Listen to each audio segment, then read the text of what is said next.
Welcome everybody to the Indie Experience podcast. And tonight we got a we got a guest, a special guest. We got E.Buck in the building. He is debuting his jazz album that he put together called Jazz Cafe in Oblivika. And when we get into the playlist, we're going to hear all the songs off that album. Plus, bonus songs we're going to hear tonight. We got genre country. One is country, right? That Keisha ain't no good is country. You know what I'm saying? By the country pimp himself. You know, he want to tell us that Keisha's no good. I ain't never met Keisha, but I guess once I hear this song, I will be meeting Keisha. So we're gonna get into this commercial break. When we come back, we're gonna do the playlist, and he's gonna tell us all about the songs that he's playing tonight in the playlist.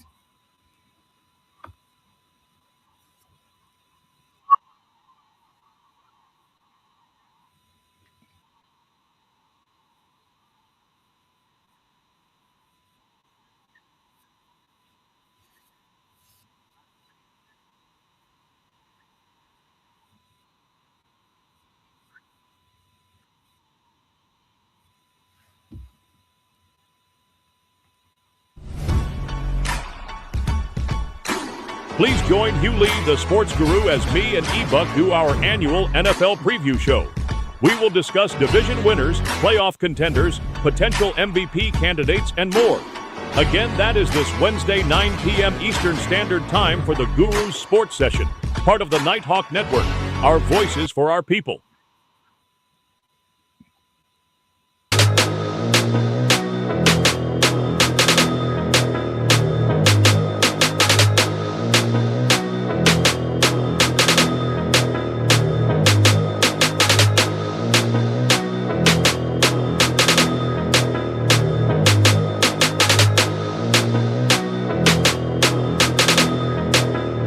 Long as I wake up in the morning, I'ma get a bag. Get a bag, yeah, I'ma get a bag. Long as I wake up in the morning, I'ma get a bag. Get a bag, yeah, I'ma get a bag. Long as I wake up in the morning, I'ma.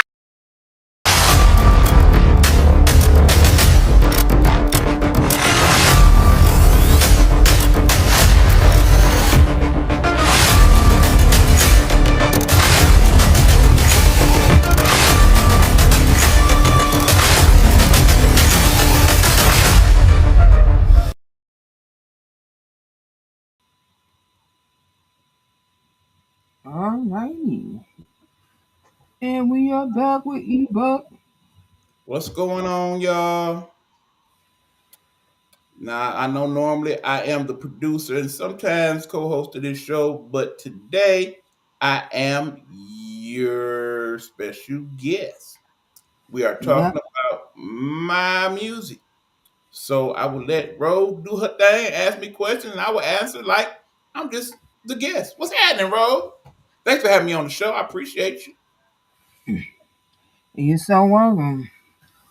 And the experience about giving everybody an experience, a musical experience. That's what we're giving them today, a musical experience that they never had before. Because all these songs were created through AI, but it's really your lyrics, just AI singing it for you. That's all. Yeah, So this is why. at least most of it is. Okay, I'm gonna give y'all a brief synopsis of my musical journey. You know, I started out that kid that liked singing but was shy and really didn't want nobody to know that I did that.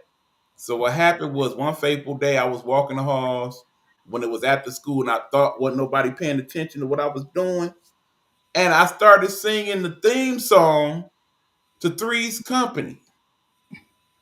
And apparently I was loud enough for my art teacher, Miss Saltman, to hear me. So here I am. Coming like I'm a you what? You know, I'm 8. Okay, so at 8, that's so anyway. Like, yeah, you can sing a little bit, huh? Oh no, that wasn't me. Like that was you, Eric. You know you sang that. Come with me.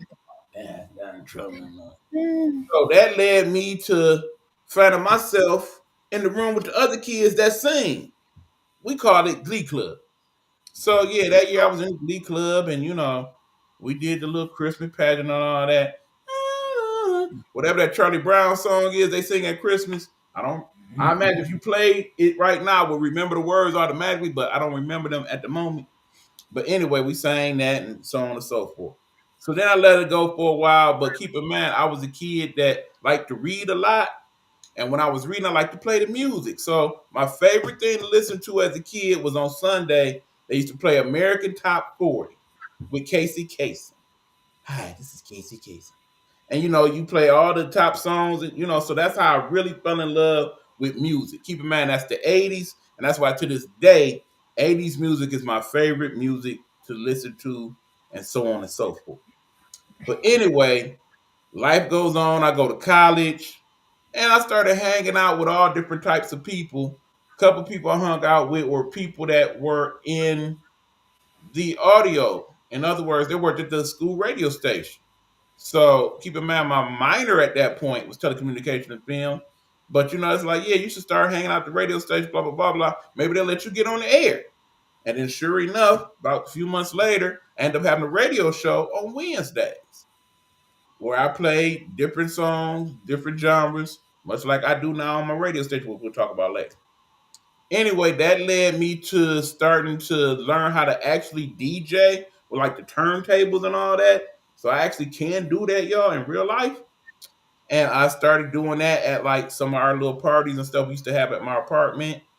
And also I started hanging out with people that were like song makers, people that were like independent filmmakers, stuff like that. So I started learning all that little stuff behind the scenes.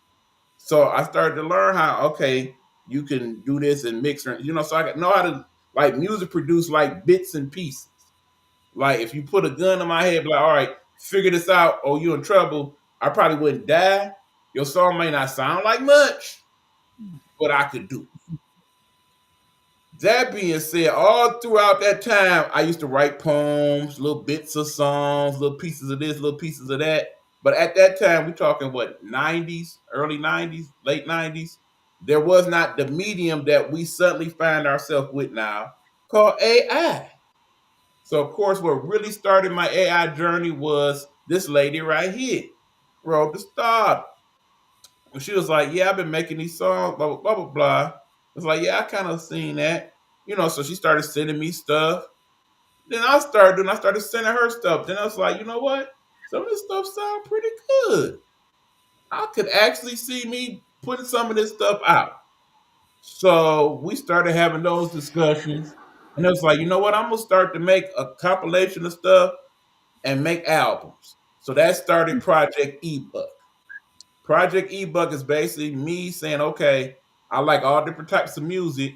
Let me sit down and figure out what music I want to make and put them in different groups and make different albums out of it. So one is jazz, one is R&B, one is gospel, one is country, and one I would name pop/international. Where basically I'll make all type of reggae, Afro beats, pop music. That's probably the last one I'm going to do. But Project E.Buck is basically going to be an album of each one of those things.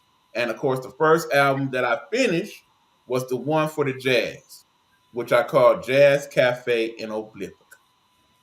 Now, Ro, I think your next question probably would be, what's this Oblivika thing, right? Yeah, what is Oblivika? Okay. Now, actually, Oblivika is a concept that started a couple years ago for me. It actually started from a conversation that I had with a nurse. Let me explain. A couple years ago, around this time, my mother passed away. Actually, next month on the 9th marks their 3-year anniversary when she died. And what happened was we had her funeral a couple weeks later. And during that time, that whole time, I was like very sick. I didn't know how sick I was. Basically, I just thought I had a real bad cold or COVID, perhaps. Although I kept testing negative for COVID, so that wasn't it. Kind of find out it was neither one of those things. I was like on the verge of having a serious heart attack because my blood pressure was extremely high, so on and so forth. Anyway, that led me to actually the day after the funeral being in the hospital for a week. I got out for 2 days and ended up going back for another 2 weeks. During that time, they were asking me all these questions about how do you feel? Do you think when you go home you're gonna need help? Um, how do you feel mentally? So on and so forth, right? So the main problem I had then was I just want to go home. I feel better, but I don't want to be in this hospital like this. That was the longest I had ever been in the hospital. It sucked. So they brought in this one nurse. She was part nurse, part kind of health social worker like, and she just wanted to talk to me. Like, I want to know your mental right now because you said you ain't never felt like this before. You ain't never been this kind of sick. We know your mother just died. You know, at night you've been waking up and we didn't heard you talking in your sleep about her. We kind of concerned about you. And I didn't know I was doing all this, man. I'm all, you know, IVs and drugged up and all this other stuff. So anyway, I was like, I feel bad about it all, but I really just want to get on with my life. It's like I'm in this Oblivika, and I just want to come back from it and be a better person and live a better life. So in that moment, Oblivica was born. Basically coming back from the terrible times I was having at that moment to do something better with my life. So that's where the Oblivica concept comes from. So all the albums in this group in the E.Buck project will be some form of Oblivica. So this one is Jazz Cafe in Oblivica. The next one, which will be the R&B, will be the Soulful Streets of Oblivica. The country one will be the Back Roads of Oblivica. The gospel one will be a gospel church in Oblivica, and I'm still trying to figure out when I want the international / pop one to be, but obviously it's gonna be something about Oblivica. That's where that comes from. Okay. That's very interesting that that word came to you as you were sick in the hospital. Mm-hmm. That is the story of that. Because I know people probably listening and probably like, I never heard of that word Oblivica. Is it really a place? Yeah, I mean, because I mentioned a couple people. Even my brother was like, "What is Oblivica? Where that come from?" So now, bro, if you check this out, that's where the Oblivica thing came from. That is the story. And what was the first song you created for the Jazz Project? Okay, the first song that I created, I don't know if it's in the list and in the order, but actually it was the Jazz is a Feelings. Well, no, actually the first song is the song Waiting on Midnight. Because keep in mind, I was just still learning the process of AI. Mm-hmm. And, I was trying to figure out how to do this thing really. And the first thing it said, okay, what do you want the song to be about? And I basically said I wanted to be a jazz interlude that you could play on a podcast. Because as you know, I do podcasts. And I just wanted to see if I could come up with something different for the podcast. That was the Yeah. initial thought of it all. Before we even had our discussion, I had already made this one. So that's Waiting on Midnight. So we'll play that one first, and then I'll kind of explain the process of that. So All this one, right. y'all, is Waiting on Midnight from Jazz Cafe in Oblivika.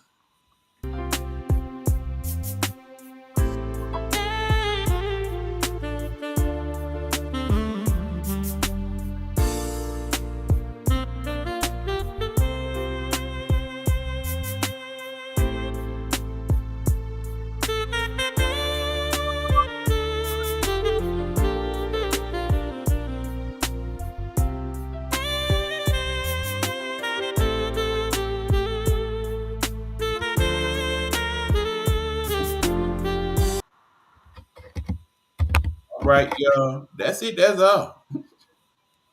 Oh, is that short?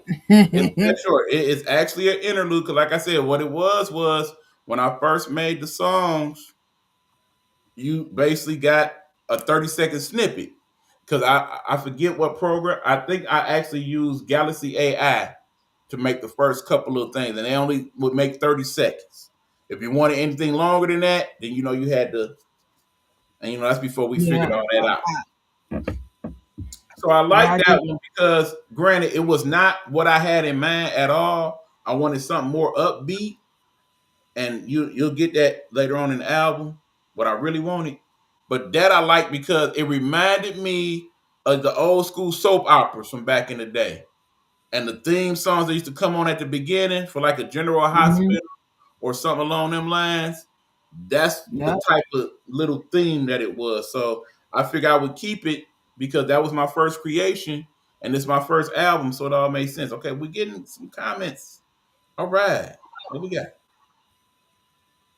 we got Queen in the building. All right. What's going on, Queen Gemini? She says, I like that. I like that one. Thank you, Queen. I appreciate you.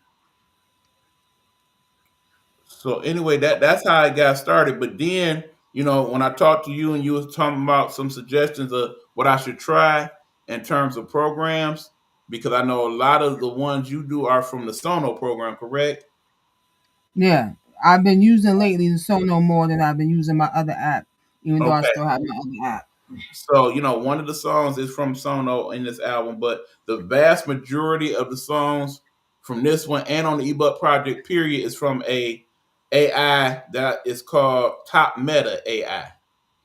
And I like that one because it kind of gives you more options for the music, particularly in arranging the music. Because keep in mind, pretty much anybody can go on these things and say, make me a song about balloons, and it'll come up with something for you. But more than not, it's going to be something not like anything you thought of in your mind. So when you creatives like me and Ro, for instance, where we have a concept of kind of what we want it to sound like, so that we could type in, okay, I want a song, make it jazzy, have a sexy vibe, blah blah blah blah blah blah blah.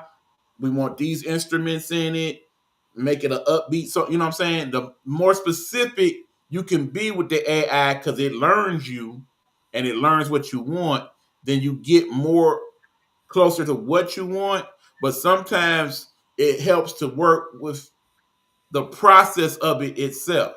We're like, okay, I kind of know what I want. Let me put this in and you take me the rest of the way. You see what I'm saying? Hmm. So you kind of collaborate on some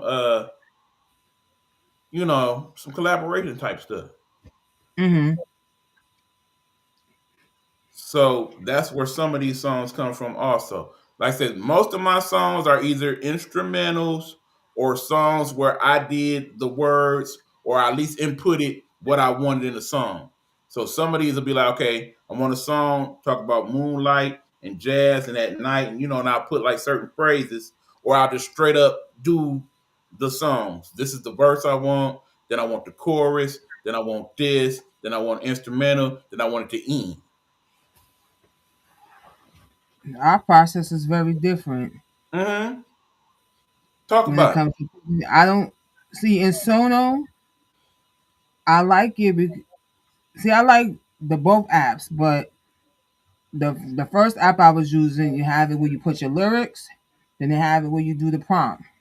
I do the part where I do the lyrics because I've written these lyrics years ago, and I suddenly put them in to see how it sounds to music, and I do the same thing in Sono. So if I don't like the way it sounds in the other app, I go to Sono, put the same lyrics in to see if they give me a better song. And most of the time, Sono gives me a better song, or it doesn't, but it's And better than it's the one in funny the you other app. say that because there's a song in here we'll talk about where I actually started that song in Sono. That's the song "Love Me in the Middle," and actually didn't like their version of it. So I took it back to Meta AI and came up with the version that you hear now, but also two other versions that you'll hear on some of the other Project E.Buck albums. Because there's an R&B version and there's a pop version to Mm. "Love Me in the Middle" also. Yeah, I thought about doing the same song in the two different genres, but not. But lately, I've been doing my smooth jazz thing. I said I'm gonna take a break on the R&B, do some smooth jazz. So lately, I've been doing the smooth jazz thing. So certain songs, I'll say, you know what, I'll make this smooth jazz. And then when I put it in and it come out, I was like, dang, I really like this dang old song. Not play it over and over. And so maybe next episode I will play my newest one to get the people's get the people's opinion on my newest R&B song because I can't stop playing that song. Yeah, I mean, and the wonderful thing about it, and we'll talk about this a little bit more near the end, is that we have my platform now, which is Nighthawk Network Radio, where we can take our music and play it as often as we want, and have the people check it out Hmm. and all of that. But that's led to other ideas that me and Rhoda talk about, like I said at the end. But you want to get to more of the music now, Rhoda? Yeah, so I know you got an order you want to play your songs, but I like that Indigo Blue. Okay. Well, let's play that one next then. Okay, y'all, again from the album Jazz Cafe in Oblivika, here's Road Favorite, and one of mine too, Indigo Blue. At least one version of Indigo Blue. We'll talk about that after the song.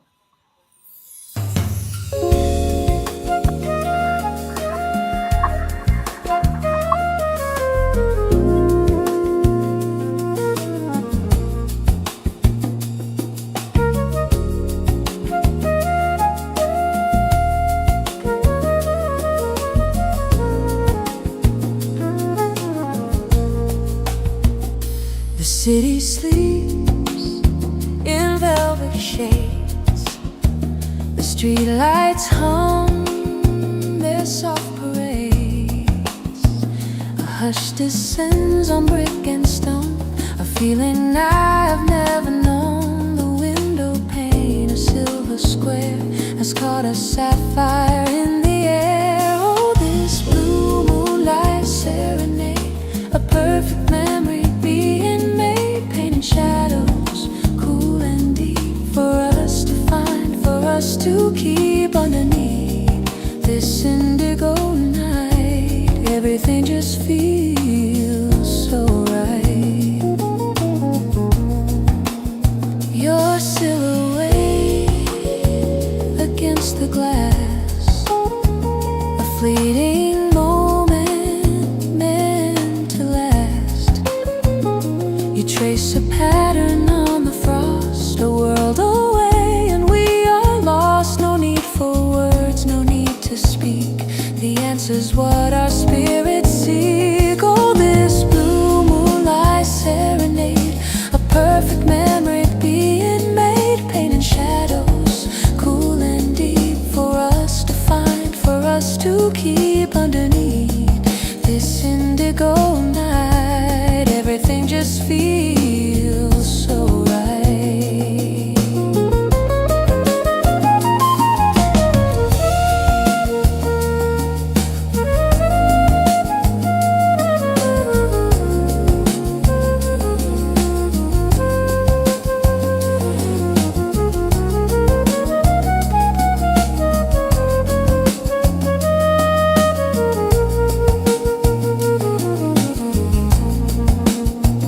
The ticking clock has lost its race. Time finds a slower, gentle pace. This lunar glow, a whispered tune beneath the melancholy moon. It washes clean the dust of day and steals my weary heart away.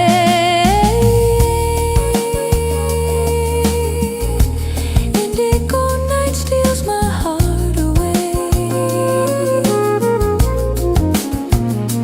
Blue moonlight, yeah, everything feels right.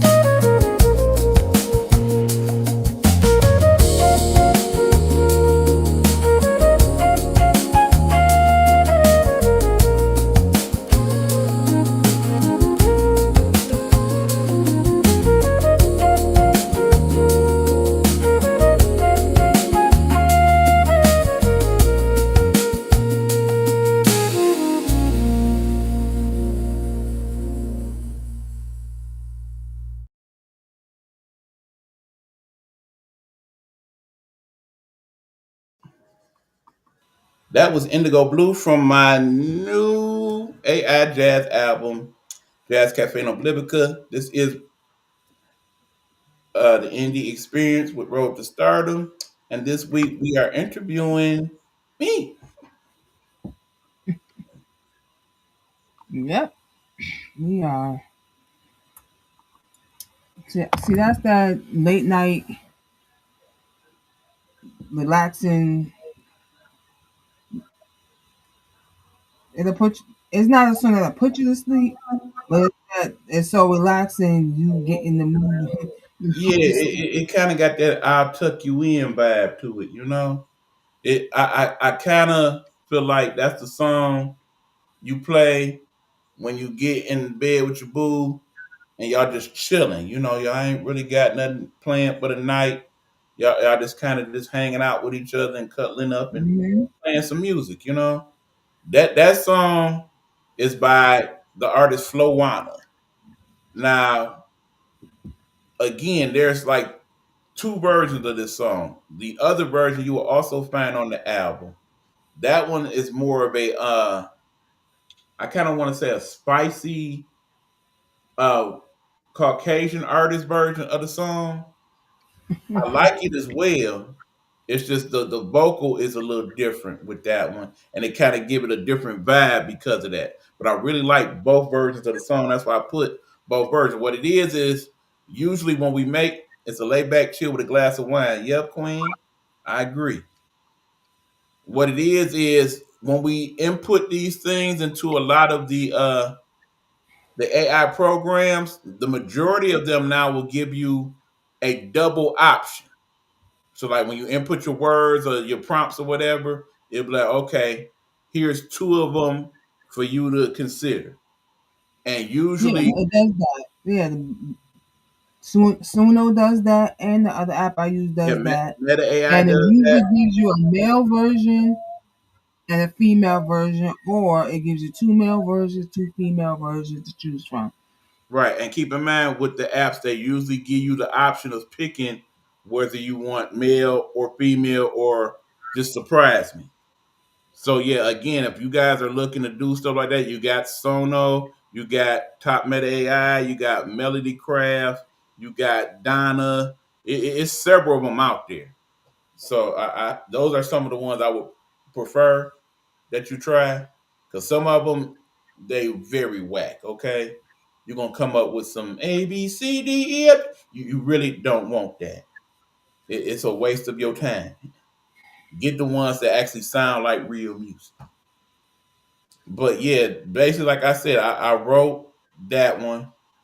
I was thinking about actually I was thinking about my favorite artist, period, right now, which is Sade. And I was like, Hmm. okay, what would some of her newer music sound like today? And that's what I came up with. But you know, this vocal in particular was like, okay, I can see Sade singing that, which leads to one of my issues. Now, again, I'm considering myself an AI creator artist. Okay, there was an interview the other day on the Breakfast Club with Kay Lonnie, and she talked about how she has respect for people in the AI space, but she kind of doesn't want them in her space because she feels Yeah, like it's a whole separate thing from actual artists. And I agree with her yeah, I because agree with her too. I don't ever want it to be a time where we be like, okay, I'd rather just hear AI music and don't want to actually go out and see artists live or see them live on shows or whatnot, or hear them do stuff acoustically. There should always be a space for that. But there also should be a space for AI generated stuff where people recognize that's what it is, but they just enjoy it for what it is. These songs that are on my album, they're enjoyable to me. I like playing, like I said, I play them just like Ro plays her music often. I play some of her music often because it's some really good songs that we coming up with. Yeah, it is. Most of my songs. Well, remember I told you, you sent me your songs and I listened to them, and then I came up with my two. two new songs on the spot, and I put them right in Sono, right on the spot. because they inspired it. Like I said, I know one of the things me and Ro talked about behind the scenes is eventually we want to collaborate on a whole album of songs between her and I. Maybe we'll take the words from her song and then put them, or I'll do half a song, she'll do half a song. I don't know how we're gonna quite do it. We'll figure it out, but we know it's gonna Yeah, be something great when we do. but see, the thing is with these AI apps, especially the one I'm using, when I say I want to duet, it don't give, and I put my own lyrics in there. It'll have a female singing where the male's part supposed to be, and then I'm like, as the AI, you supposed to know by reading the words to create the song. You should know a man's supposed to sing that part, but it's giving me female, And, and and that see, that's part of the shortcomings right now of the AI. But as you know, it's constantly evolving. So I think yeah, we eventually will get to a point, and probably sooner than later, where we could put very specific stuff. I mean, actually, Ro, what I would want, and they'll probably get to that another year or two, is where we no longer have to even type in what we want. We could literally say what we want.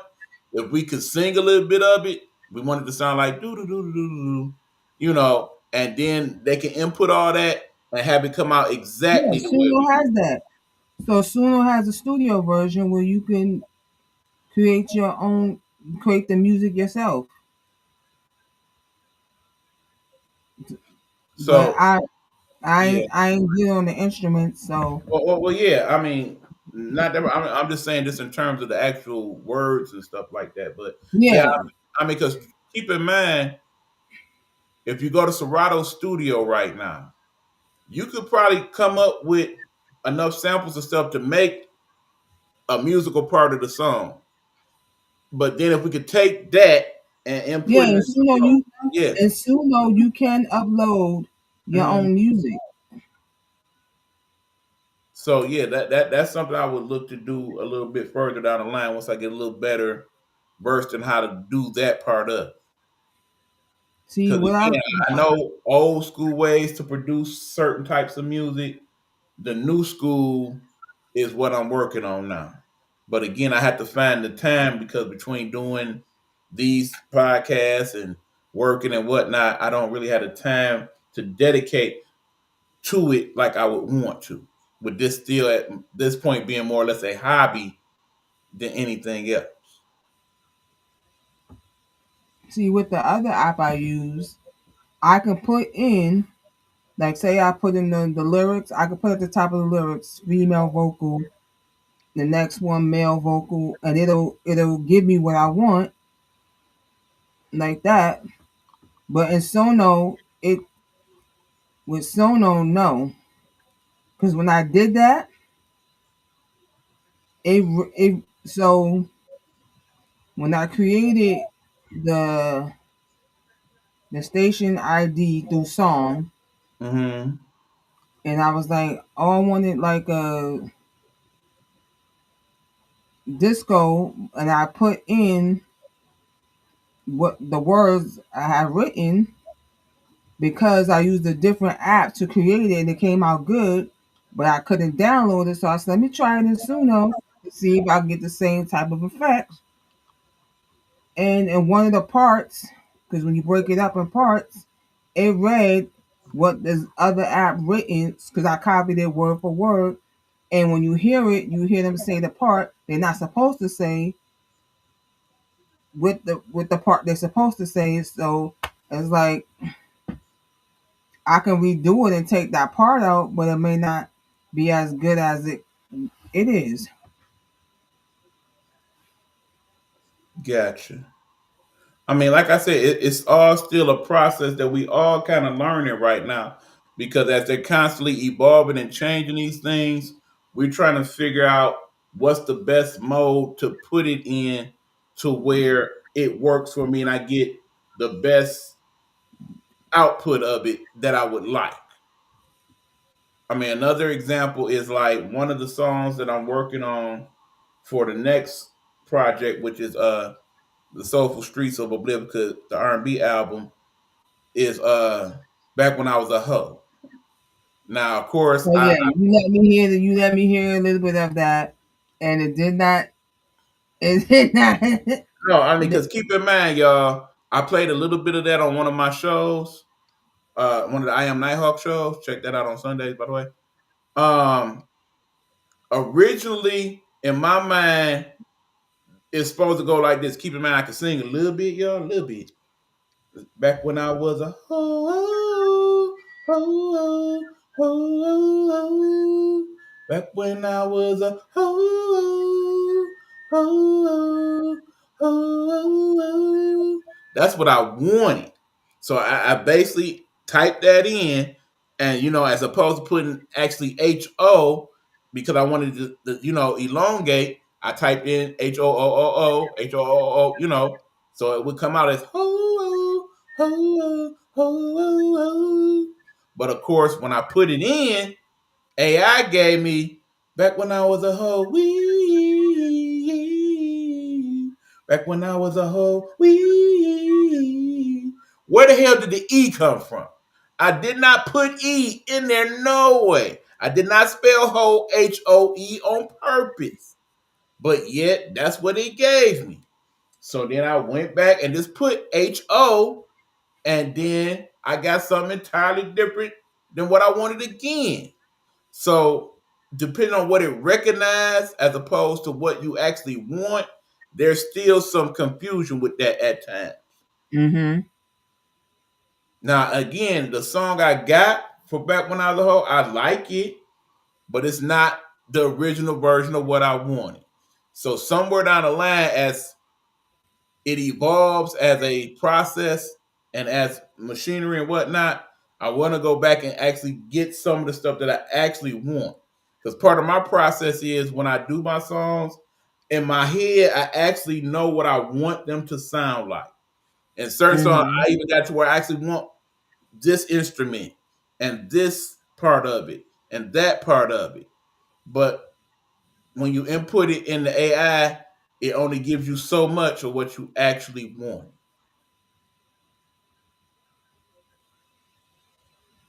So it's still Yeah. a work in progress with the apps, is what we're saying. I've never put in the prompt and say I want a certain type of instrument. Interesting. I've never put in. That's I put in like the words I wanted to like my description of what I want in the song. I've done that, but I've never said, "Oh, put this instrument, that instrument." I've okay. never done that. Maybe I should try it and see Good. what comes of it. I mean, perfect example of me doing that is this song "Jazz Is a Feeling."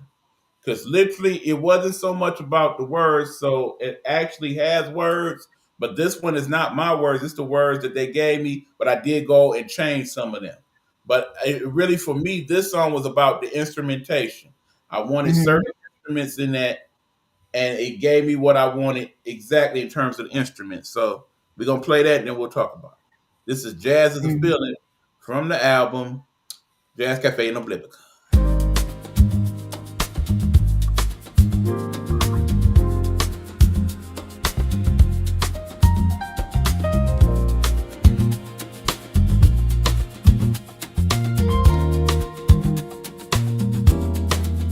In the smoky light where the shadows dance, you form a rhythm, pull me in a trance.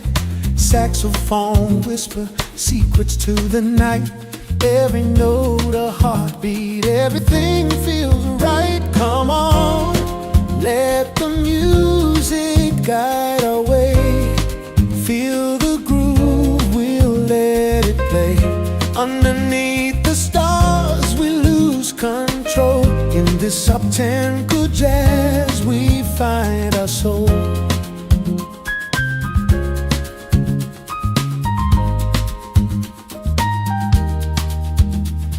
The laughter flows like wine, sweet and bold. Every moment captured, stories unfold.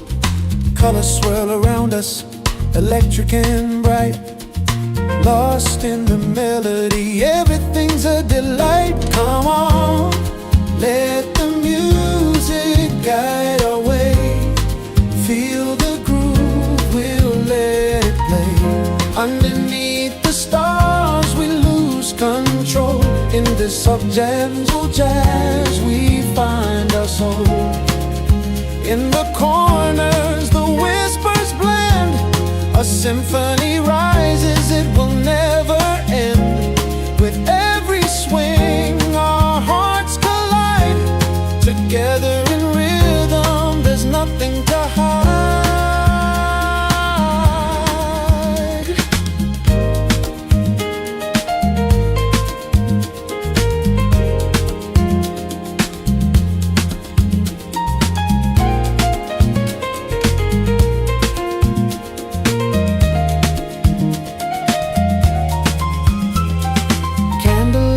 Flickers, the world fades away. Let's dance with shadows, let's sway and sway. Our dreams igniting like fireworks above. Wrapped in this moment, we find our love. Come on, let the music guide our way. Feel the groove, we'll let it play. Underneath the stars, we lose control. In this up-tempo jazz, we find our soul. So raise your glass, here's to the night. In the heart of the jazz, everything feels right. With every sound, every beat and every breath, in this groove we'll dance until there's nothing left.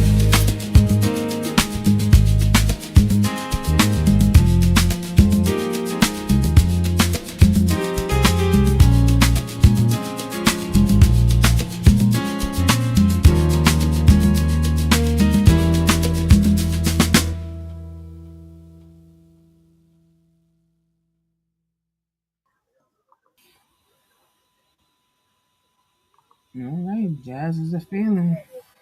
You got me dancing. And see, basically, that's what that song was designed for you that had the feeling of being in the jazz club. And it's that time of night in the jazz club where everybody's there and is jumping and, they want to play the upbeat jazz, the modern, contemporary jazz. Mhm. So when I inputted that, I literally put, okay, contemporary jazz. I want contemporary jazz piano with modern percussion and a medium vibe, not too upbeat, but not too low. And then I want bass in it as well. So that's basically what I got from that. And with most of the album, it was like, okay, I hear this song with violins. I hear this song with xylophones. I hear this song with baritone saxophone, so on and so forth. And usually when I input that, particularly with the meta AI, that's usually what I get in terms of the instrumentation.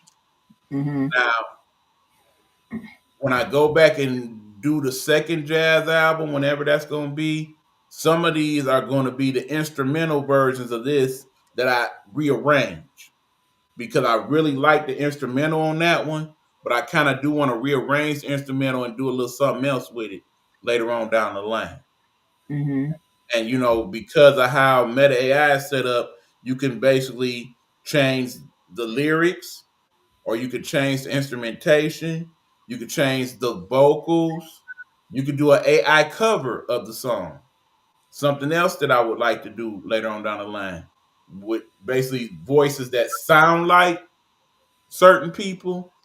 Again, I'm kind of leery about that as okay, this is my work, this is my AI cover version of blah blah blah blah blah. But if you consider AI as its own separate space where you could do such things like that, and you admit that Mhm. okay, this is an AI cover of this song, and the song style is of such and such and such, then it shouldn't be an issue because people at least know that wasn't meant to be put off as okay, this is something that person actually did. Mm-hmm.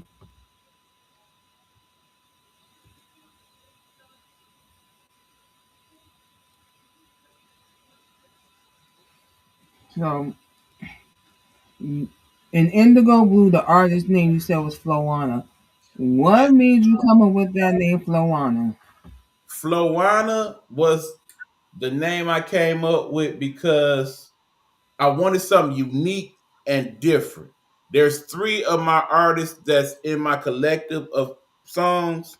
There's Flowanna, Mm-hmm. there's Shalise, and there's T-Buck. Now, T-Buck is supposed to sound like me.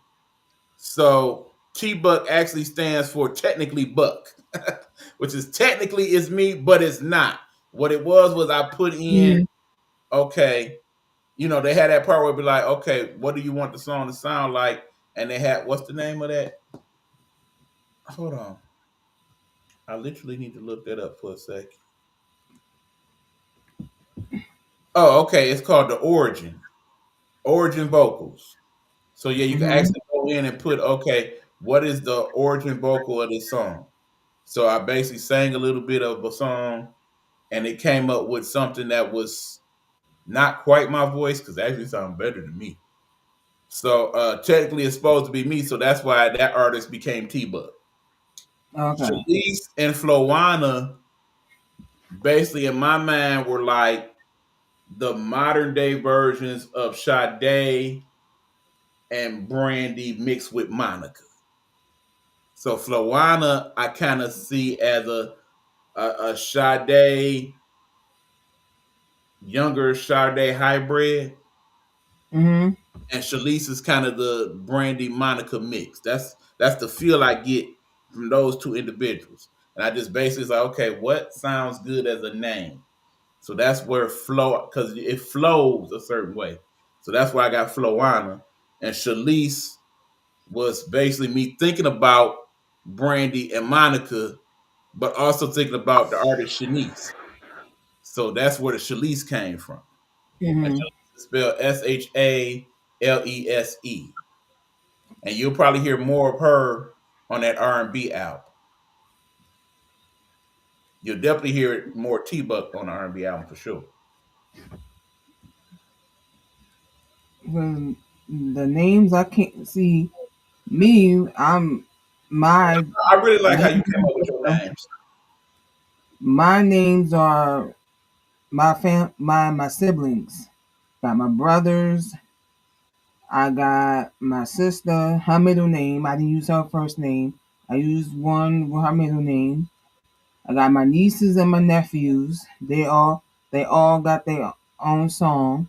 When I so we're in the house Thanksgiving, and my nephew came all the way from Rhode Island, and I told him I had a song with his name, and I was gonna play it for him. And then in the same breath, I said to my brother, "Yours is gospel." So he was mad that his is gospel. You say, I ain't How you gonna be mad? His is gospel.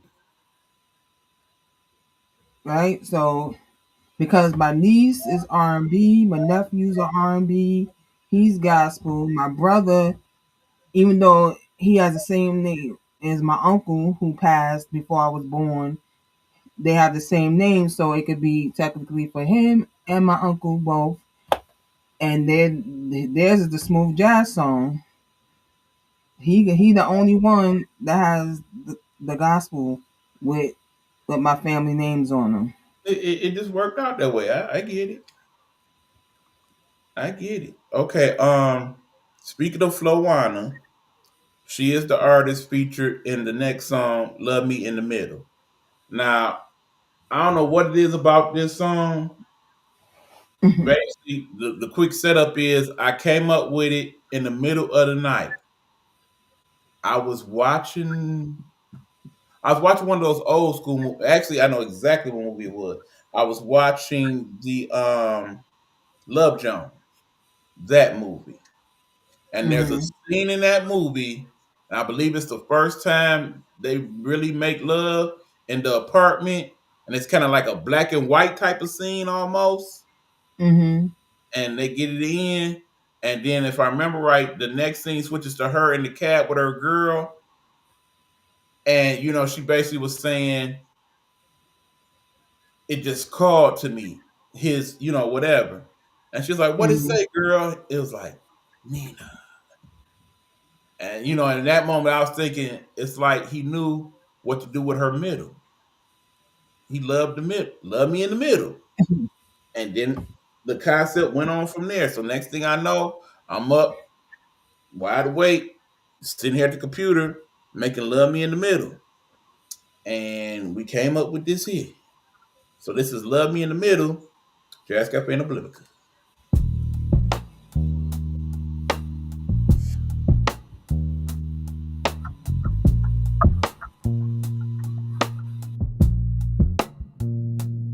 Hey, big head, it's been a minute since we laid up in my bed, and even longer since you special touched me there. You should come over so again we can go there, and let me help you just explode everywhere. So just come love me in the middle. I called you because you're not little, and you know how to use your mouth and make me glow. Turn on my faucet and make my water overflow. We can do it fast or slow, to and fro. So come on over, boy, 'cause if you know, you know. Tonight's the night. We can just go get it, that'd be fine. Or we can do date night. Go out and wine and dine. Go home and watch a movie. Could be Tubi, Netflix, or Showtime. As long as we end up doing the bump and grind, I know you will good every time. So just come love me in the middle. I called you because you're not little, and you know how to use your mouth to make me glow. Turn on my faucet and make my water overflow. We can do it fast or slow, to and fro. So come on over, boy, 'cause if you know, you know.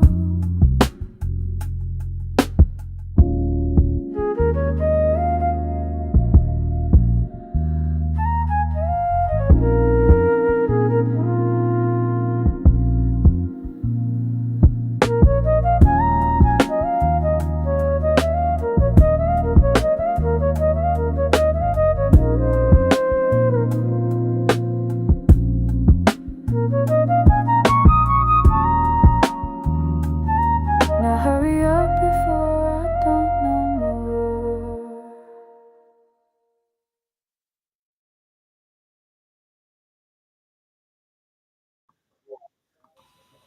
All right. Love Me in the Middle, Flowanna, y'all. Mm. I really, really like that song, but honestly, I think when the R&B version of this song comes out, y'all will like that one better. If I remember correctly, I do have Flowanna singing that one as well. Originally, it was an R&B song, but I wanted a jazz version of it, so that's what got me here. The thing about it that if you'll notice, it's kind of almost like a distorted sound in the song, Mhm. but it kind of fit in there. I was thinking that somewhere down the line I would put it in one of the editing things to kind of edit that out, but it kind of fit the song the way that is. So I kind of like the imperfection of that. It give it more of a real feel, which some of these songs do have, despite the fact of them being AI. Yep. I like the title. That's like love me in the because the title has you thinking like love me in the middle of what? Because it And could be you could think in the middle of. I know exactly what you mean, but yeah, when people think like to love me in the middle of nowhere, it's, but see, it's it's like supposed to the have only that. thing you think of to say love me in the middle. It's supposed to have that double entendre type of thing to it. Because literally, because keep in mind, I don't know if people do this, but I do this. When I create my songs, I'm already thinking of a video concept in my head every time. So pretty much for every song that I have, somewhere down the line, I would love to do a video for all of them. But I just don't have the time, and I really can't do them the way I want to. But we'll talk about that when we get to the video part of the show. But yeah, that's one of my favorites though. Love Me in the Middle. For me, when it comes like I like jazz, but it's not you know how you have your tops of the genres you like that you listen to Hmm. more than others. I like jazz, but jazz is not one of them that I rush to listen to. But if I'm listening to the radio and I hear it, I'm like, oh, I like that, I like that. But now creating these smooth jazz songs, I'm like, dang, I really love my songs. Like, Hmm. And you again, y'all check out the station Nighthawk Network Radio. We playing a lot of our stuff on there. We basically gonna play all our stuff on there eventually. But I definitely like the creations that we coming up with. I mean, it's different than a lot of the stuff you hearing on the radio now, but it's but radio worthy stuff at the same time. because when I sent you hanging up my player card, I really like that one. I created that one. I don't think I don't think I was thinking smooth jazz. I think I was on the mindset of R&B. I said since I need more smooth jazz, let me turn it into a smooth jazz, and that's what I did. And it worked. It But did you definitely see the worked. album cover for it? No, I Give don't you think I've seen the album cover some yet. Oh, by the way, y'all, let me mention that several of these album covers you see, like for example, the one for Jazz of the Feeling, those were created by Miss Rhoda Starr and herself, Mrs. Simmons. She does an excellent job in doing album covers. It's to the point now where I damn it don't even want to do mine no more. I just want to be like, okay, bro, this what I got. Go ahead and do it. But You I said want it jazz the feel, so I'm thinking, feeling, it's touch. It's touch. So I had them touching the saxophone. I mean, just the way her mind works with it is very simpatico to what I be thinking. Although I like some of I mean, because keep in mind the original cover for a Jazz Cat that's mine that I created, but I like also what Roe came up with for the back cover, which I don't have at the moment, but I'm gonna try to track that down a little bit later. But this one she also did for Jazz Garden, and that's just awesome. Because you showed me the picture. You said, yeah, I got a picture of what I want it to look like. And so from that picture, that's the concept I came up with. And so, that's the concept, that's the picture. Let's hear the song. This is Jazz Garden from Jazz Cafe in Oblivika.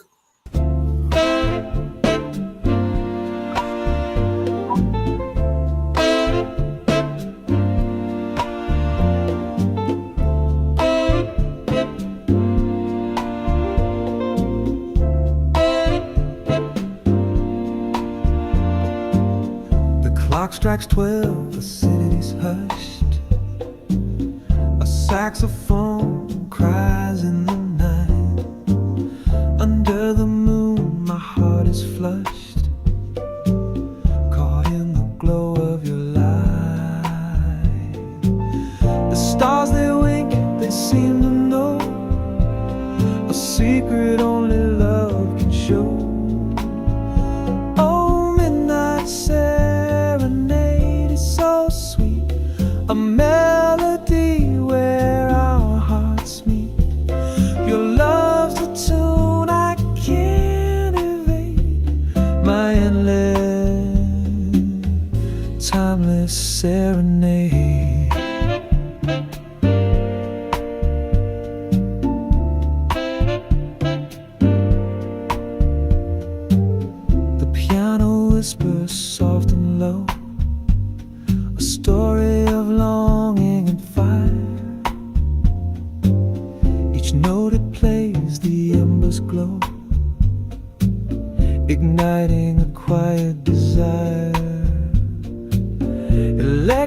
strings they hum inside. The saxophones paint the velvet sky. Each riff a kiss, each chord a plea. Come dance, my love, eternally. Oh, midnight serenade, so sweet. A melody where our hearts meet. Your love's the tune I can't evade. My endless, timeless serenade. Serenade.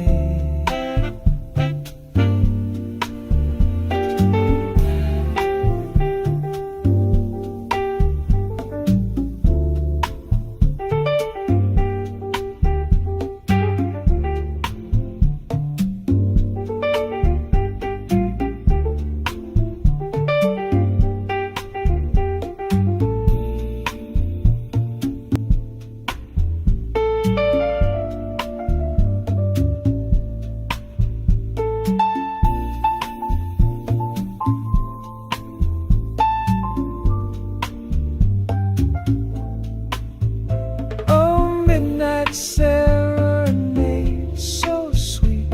A melody where our hearts meet. Your love's the tune I can't evade. My endless, timeless serenade. Serenade. Serenade. Serenade.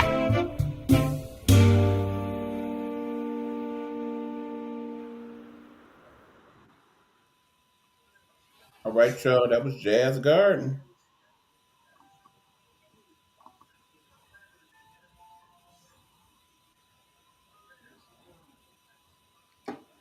Road, you here? You here? Yeah, I'm here. I'm so did you give the lead vocalist a name, or is Well, just see, he's just here's the thing. With certain songs on this particular one, because it's the jazz, it's more about the band in this particular song. So this is basically just someone singing with the E.Buck Jazz Quartet. So okay? for a few of them, there won't be an actual artist that will get a denotation. It will just basically be the E.Buck Jazz Quartet. Because like ideally, I see that if this was like a real actual band, they would just have people come and sing with them from time to time. You know what I'm saying? Mhm. As the Yeah. featured vocalist for the night or whatever. But they wouldn't actually have a actual vocalist in the band itself. Like mostly they would play instrumentals, but every now and then they'll have somebody sing with them. Okay, I get it.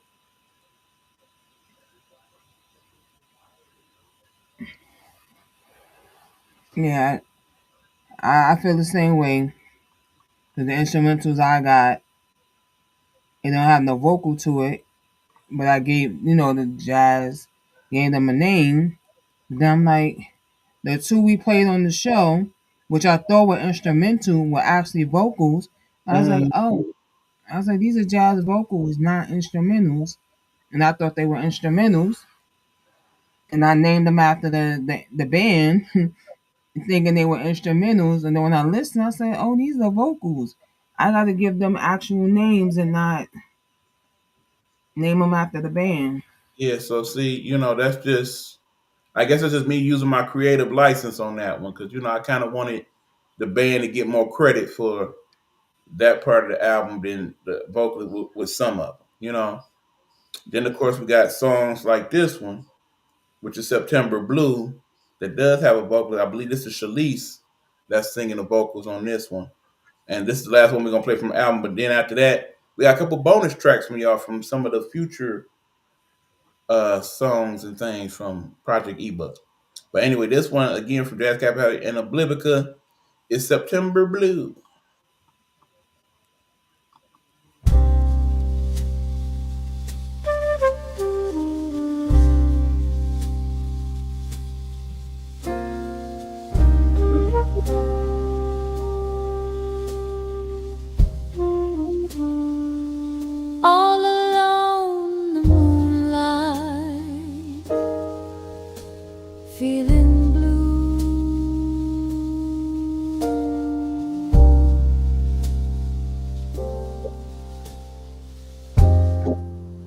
please take away these feelings of missing you.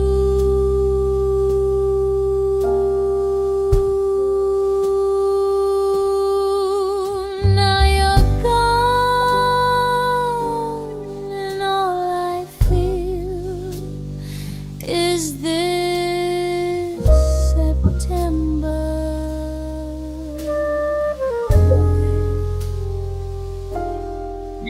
This September.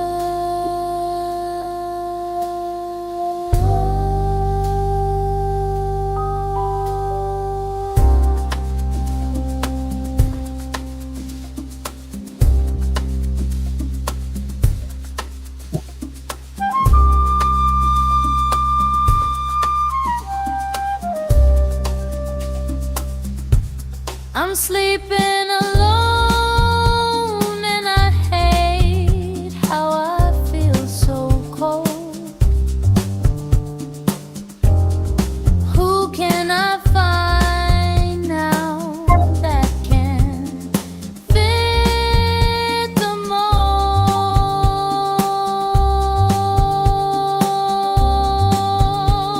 I just cannot believe it's true. I am September blue.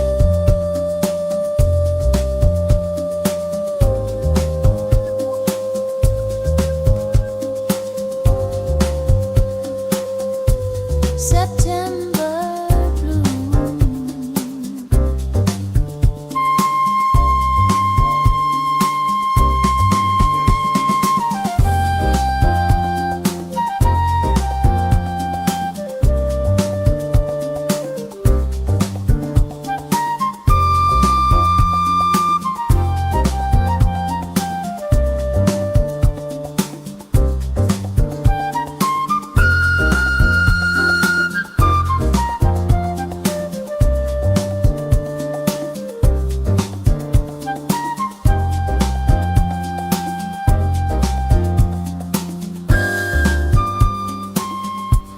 I'm missing you. Please come back and save me from this September blue.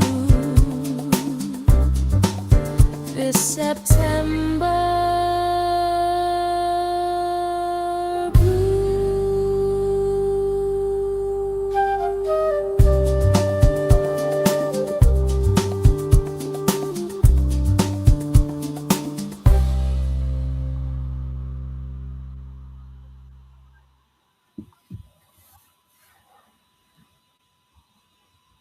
All right, y'all. That was September Blue by Shalise. That's, Uh, and you uh, got September blue, you got indigo blue. You could take those two and make it make an album out of just Shalisa Flowanna, since you got these with the blue with the the Blue album. I see you working. I mean, I definitely see after I get done with the original project E.Buck a scenario where I hmm take my three main artists at this point, which is T-Buck, hmm Shalise, and Flowanna, and have them do their own albums, or at least their own little EPs, so to speak. Maybe a 6 to 8 song hmm type of deal. But no, it makes sense if I was doing this like back in the day. Indigo Blue would be on one side, and September Blue would be on the other side. yeah. You got the A side, you got the A side, the B side. And then basically the other Indigo Blue would be the remix. Yep. Yeah, but again, that's another one where I inputted certain things about the instrumentation. So like I wrote that one, but in the middle I was like, okay, now put a flute instrumental in there.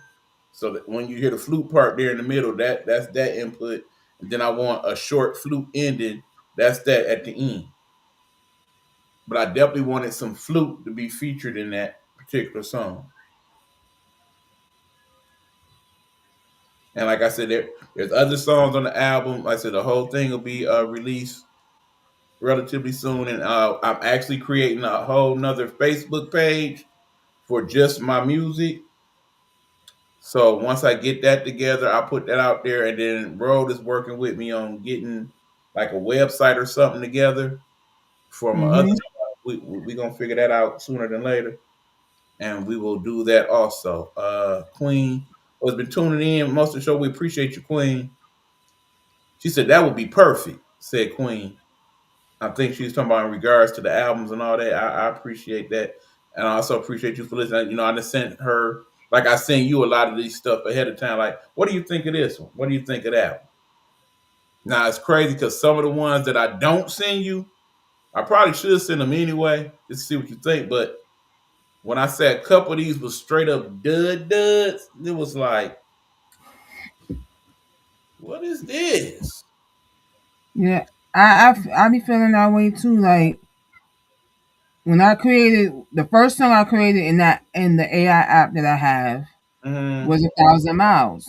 Mm-hmm. That song came out. It was Chef's Kiss, but then when I listened back and really listened, I noticed he said one of the words wrong. So it's supposed to say summer breeze. He said a summer freeze. And I'm like, dang, I like this version. And then I had a female version. And you know, when you're using the same, when they give you the two different versions, you get a female, she's saying the same thing. So I'm like, I gotta do it again. And I gotta fix the lyrics. Mm-hmm. And then I did it again.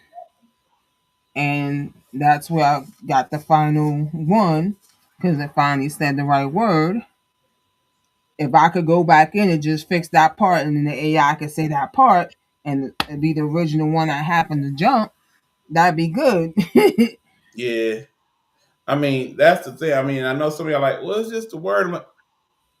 I mean, when you create stuff like this, even though we're not fully creating every little part of it, it's still us looking at it like, this is my baby. You doing my Hmm. baby wrong when you put that wrong word there. When you say hoe instead of hoe and all. I know these like little things to y'all, but it makes a difference in our mind. It really do. It bothers you. When like, why did it put it like that? Why won't it put it the way I want it? That's why, people like us who are in this AI space, but do have a knowledge of music outside of that, know that okay, if I could do it the way I really want to do it, this is this and this. Because ideally, I think we will get people doing AI generated music, and there'll be artists that'll be like, okay, I could work with you because I like how you do your work, or I like how this is arranged, but I would do it Hmm. this away. So if I can own the rights to this song that you created and do it my way, you know what I'm But saying? that's the thing. I don't want to give away. Like, say if a label says we like what you did with the AI songs, we wanna buy your songs, Mm-hmm. right? Mm-hmm. Just you think, okay, so whatever artist they get, or if they leave it as is and put it out, an AI artist, they own your music, including the words you wrote to the music, not the producer himself. Let's just say you wrote it with a producer. You Mm-hmm. did it with a producer. They own his beat and your words, I mean, right? And yeah. when you structure a deal with a record label, you get a certain amount of points, and that points add up to how much you're gonna get every time. You understand what I'm saying? That your song is being played or whatever. That's your point deal you made with them, and that's what they have to pay you. Mm-hmm. But they still own your song. They own the words you put to this person's beat. I mean, that's why at some point, seeing we still in a relatively new phase of that, these are the types Hmm. of things that's going to have to be worked out down the line. Because eventually it's going to happen where somebody's going to take somebody's AI song and do it their way, and it's going to become a major hit, and they going to make buku money off it. And Hmm. that person like, hold on, I wrote that with such and such and such. Where my cut at? I'm suing you. And that lawsuit, which will probably go all the way up to the Supreme Court, will determine the future of AI generated music at that point. And that's probably going to happen, I think, sometime before the end of the decade. See, and that's the thing. When I looked up, I say, can you copyright AI music? Said no, you can't copyright it because it wasn't created by a human. You can copyright the if you wrote the lyrics, you can copyright that part. The Yes. music part, no, because it wasn't created by a human. Hmm. And at some point, they're going to have to make some allowances for that down the line. Because, like I said, that situation is going to happen. We know it's going to happen. And at that point, that's when they'll determine to what extent you own the rights to the full music. So while they figuring that out, that's why I feel like, okay, at this point, I will let people know about my music per se, that this is AI generated music. I generated it, but this is definitely an AI song. I'm not trying to trick you or nothing like that. I just want you to listen and enjoy, and if you like it and the word and all that, then maybe we can work out something down the line, so on and so forth. See, this is my when I use the app, it said whatever you create, you own it. Yes. But the thing is, when you go to get a copywritten, they're gonna say who's the producer that created the music. Hmm. Say AI, I'm like, well, you can't copyright that part. You're going to copyright your lyrics. Right. And like I said, at some point, some allowances will have to be made. But like I said, we'll cross them bridges when we come to them. For now, I'm just enjoying the process and making the music, and I like that people like it, and I'm going with that. If other things happen later on down the line, I love it.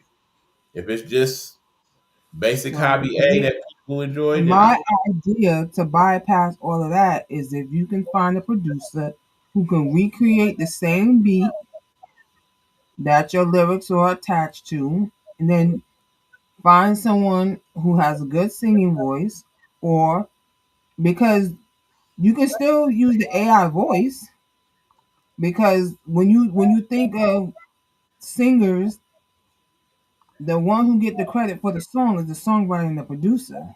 hmm You just the person who's bringing it out to the public to let them know this is a song that this person wrote and this person created. right. And at this point, y'all, this is our dropping gems for the moment. So we might as well get to that. Basically, what we should do with our AI stuff. Wrote and kind of thought processed it out. She's talked about it in other shows. So she's kind of giving y'all some insight on that from her knowledge of the music industry, which is always a good thing. We don't want to keep y'all too long. So what we're gonna do is we're gonna take a quick commercial. When we come back, I'm gonna play a couple bonus cuts for y'all, and then we definitely gonna get into my video. But I also want to talk about this book right here. So we will do all of that when we come back to the show, which is the Indie Experience, hosted by Miss Giga, Miss Simmons. Road. She road, okay? Y'all ain't gonna be road to me. But anyway, we'll be back. It don't matter. See I've been called roll for 14 years doing radio, so it what I'm don't saying? matter. So okay, y'all. Quick commercial, then we back to finish on up with y'all. All right? All right.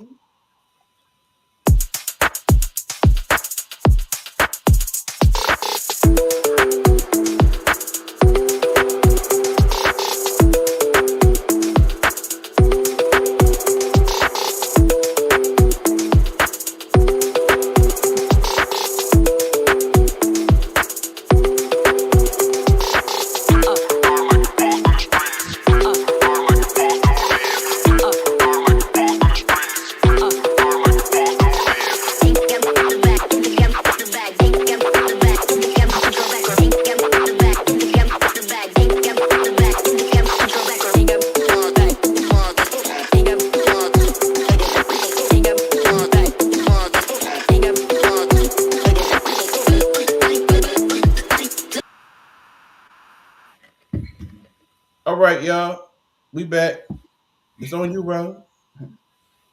So we're gonna get into some bonus tracks by E.Buck, and then we're gonna get into the video spotlight. All Keisha right. ain't no good. So if you don't know who Keisha is, by the end of this song, you will know who Keisha is. Definitely gonna have fun with that one. But okay, again, a couple bonus because we're just gonna play them back to back for y'all, and then we will talk about them and go from there. How about that? So we got two of them for you. First one is called Fading Flame, and then the next one is Gone Like the Wind. Check them out.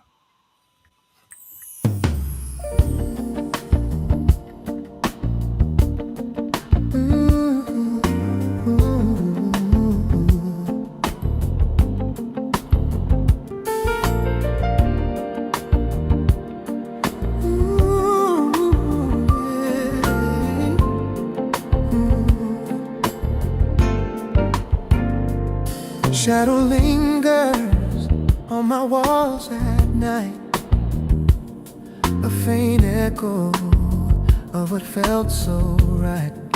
I reach for you, but hold the air. The emptiness whispers you're not there. I hear you laugh in the quiet breeze. It soothes, it cuts, it calls my name. The flame is fading, can't feel the heat. The love we had, now incomplete. Was it real or just a dream we played? The spark is gone, the colors fade.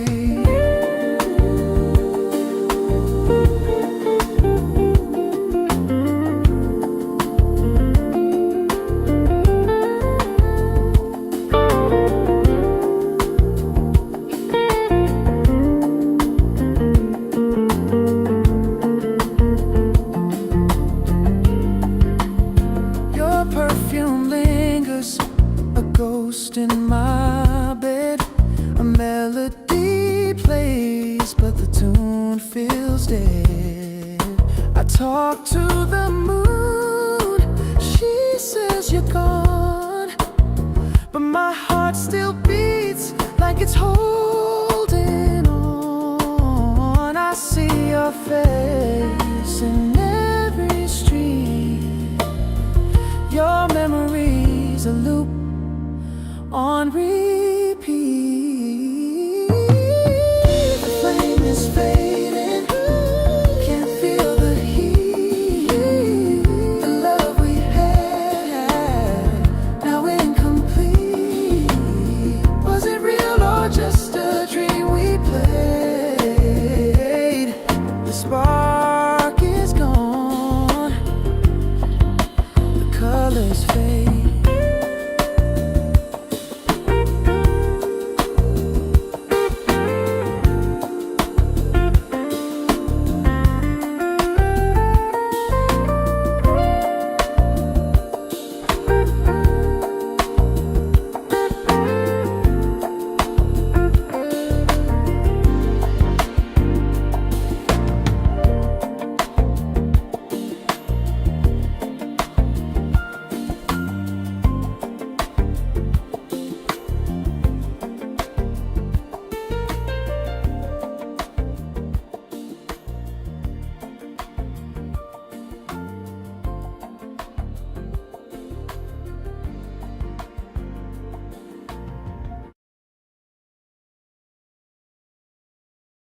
Baby, now keep on like a labor. Ooh, I called your name, but the echo was hollow. Chasing shadows in a dream I can't follow. Your laugh still lingers like a Sunday tune. The record spins, but the rhythm feels broken.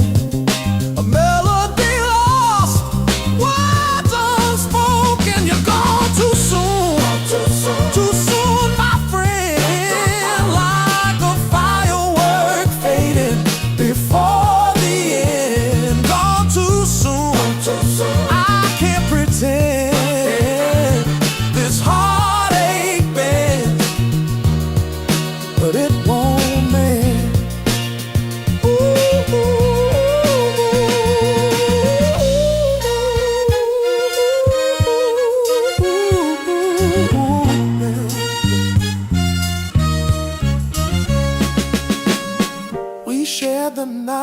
the street light glow, secrets whispered where the river flows. Now I'm walking alone where we used to dance. The jukebox hums, but the joy won't rise. Every note's a tear in disguise. You're gone too soon, too soon, my friend. Like a firework fading before the end. Gone too soon, I can't pretend this heartache bend, but it won't mend.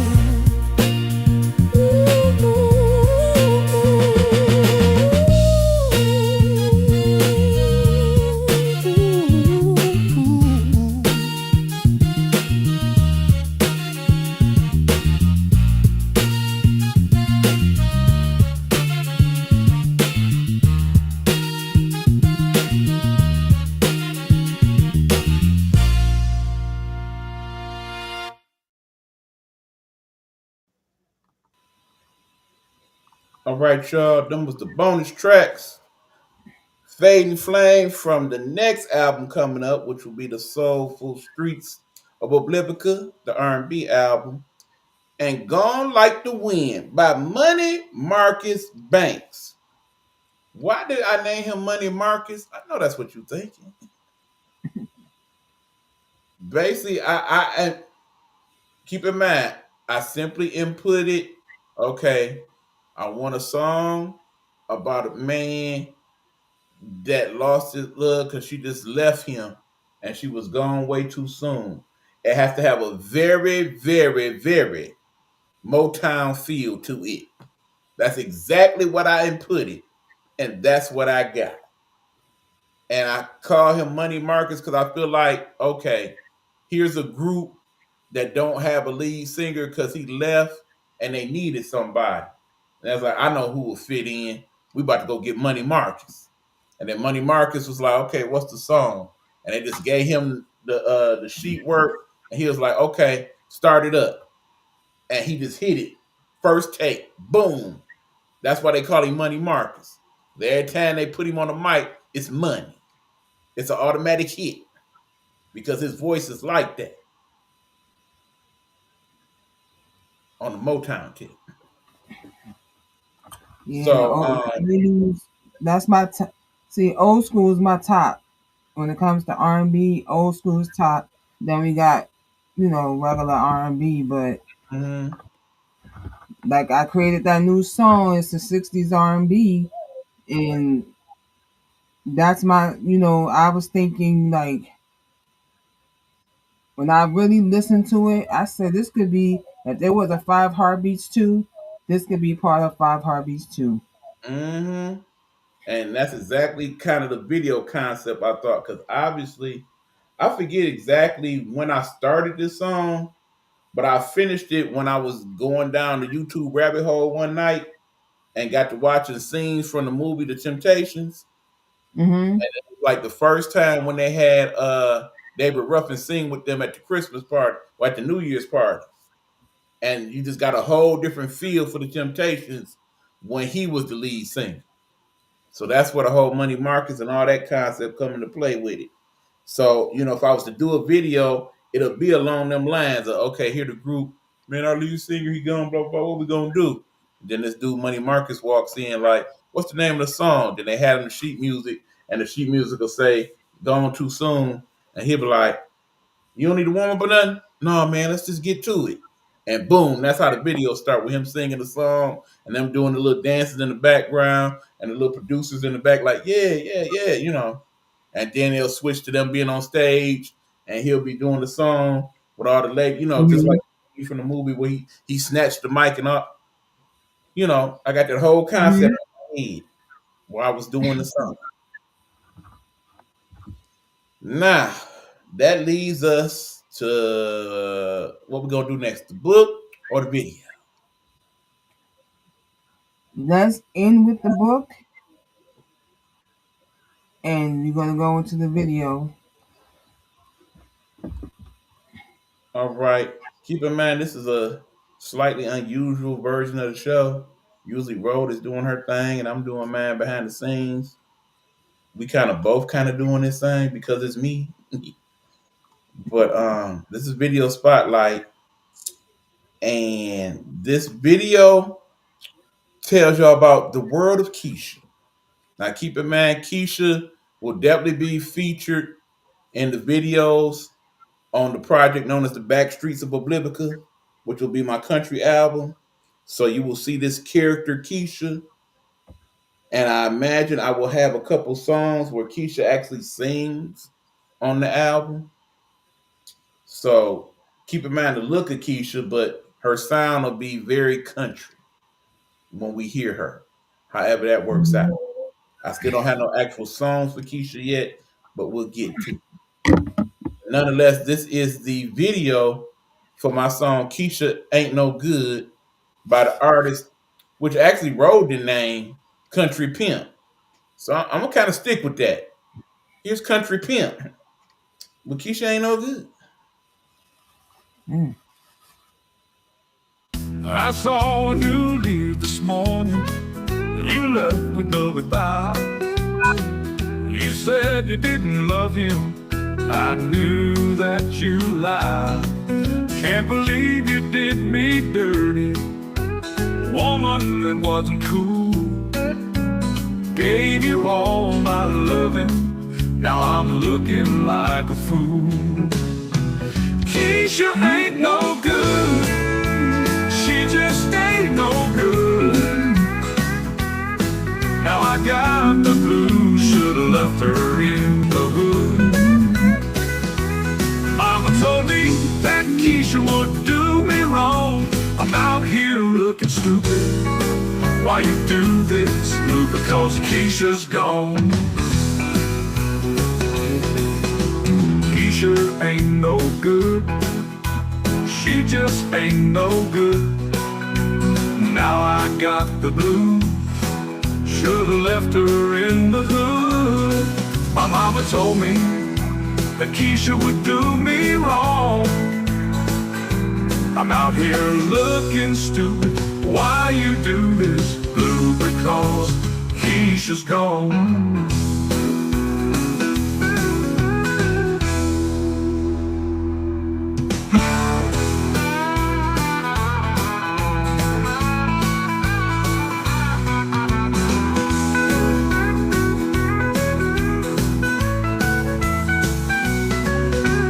Keisha ain't no good.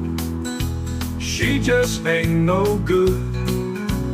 Now I got the blues.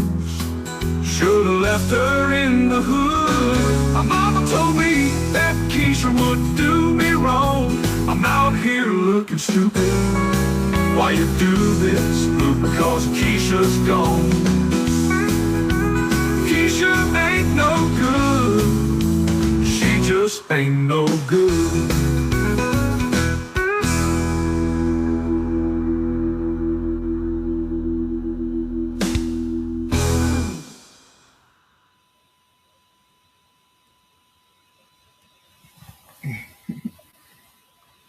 Well, learned all about Keisha. Keisha left good.